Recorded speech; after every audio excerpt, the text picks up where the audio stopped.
How clear is the evidence of war crimes? How is that picture coming together? I assume it is coming together because we've seen, I mean, I've seen so much evidence just covering it on this show.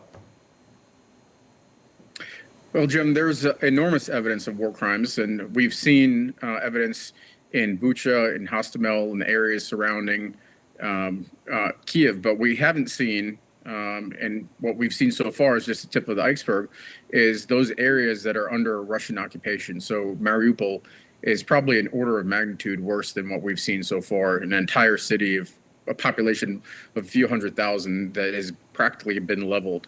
And we won't get a sense of what the war crimes in that area look like until we get access to it. And what we're looking at there is indiscriminate attack on civilian objects, civilians.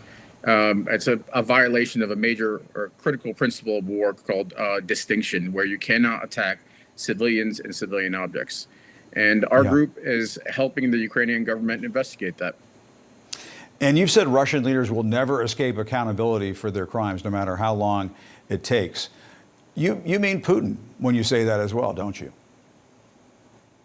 I mean Putin, I mean his immediate lieutenants, and I mean the officers and military that are fighting this conflict.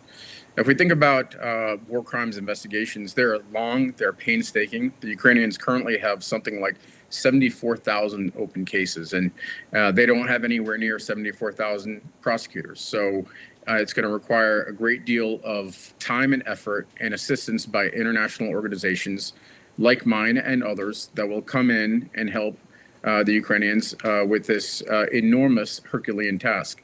And it's a process that will take quite a long time. If you think about the World War II, the Germans were still prosecuting cases from World War II last year. Yugoslavia, which is a few decades old now, there are cases ongoing. And so it's a case, it's a matter of documenting and then being prepared to try these cases when the opportunity presents itself.